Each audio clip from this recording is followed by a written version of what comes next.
for him to shut up.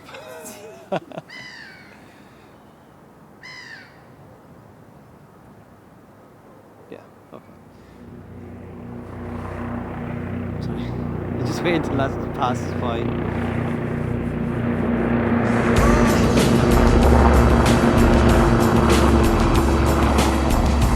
2016 was a good year for the garden. Since we sort of started these videos about a year ago, we've carried out a lot of the projects that we had in mind, and I think we've been successful with those. Some areas have been more successful than others. There's always room for improvement. We've got more allotments leased now, I think, than we ever have. A call for volunteers as well. We got a lot of volunteers interested in the garden as well. Looking back over the year, it was, I think it's been a good year for the garden. I think the highlight of the year was the water harvesting project. So the water harvesting takes water from the equine centre roof and stores it in the community garden, so that when we water the vegetables and the plants here, that we're using harvested water, and it's not fresh water, which it doesn't need to be. And it was great to get that project finished. We also got irrigation systems and taps into each of the polytunnels, which should cut down on some of the work for the volunteers. We also had some nice workshops with the kids from the equine centre and also from the local school. They came up for an Easter egg hunt, and we did workshops with the kids on the pony campus as well in the equine centre, and look forward to doing more of those workshops, you know, to bring the kids and bring the families into the garden.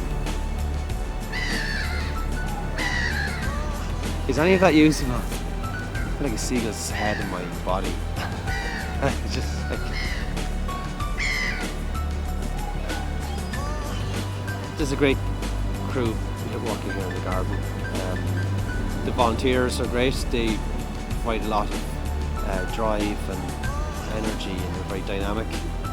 And then the TOOS project tries to provide sort of manpower, and we can also help provide some materials and tools. So I think between the two, between the volunteers and the TOOS project, it's a good team. Typical winter jobs would be tidying up the site, clearing up the site, removing old plants, preparing the ground for next year. This year over the winter we'll also be trying to use the horse manure that the equine centre provide for us, and trying to compost that so that we have a very nice horse compost available in the spring for sale. And accessibility as well, concrete paths, storage for horse manure, wood chips and for topsoil as well on the allotment side. Lampposts are not properly here in Cherry Orchard. Yeah, well, we're lucky to have a good relationship with the equine centre. So they're very good to us. We have our tea in there every morning. We get their manure for free, which is great. Helps to fertilise the ground. And if we need any rooms there, any facilities, the equine centre are always happy to let us take a room there. So a very good relationship, and it's a relationship that we hope to build on in the future as well. We don't take any crap from the equine centre, but we take their horse manure.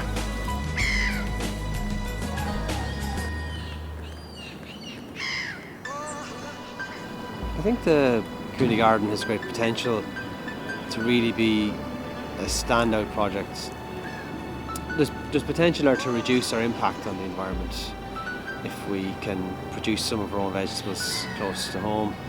You know, it's cheaper, the vegetables taste better, you have more control over the varieties, so you get better tasting vegetables, and there is potential for employment as well.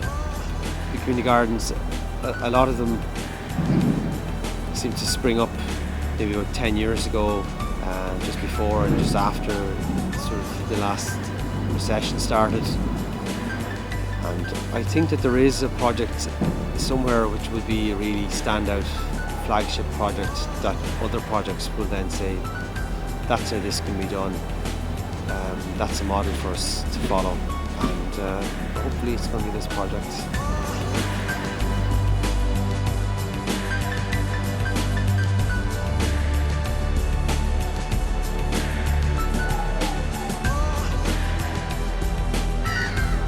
That one, if I just had like a slingshot, I could take him out.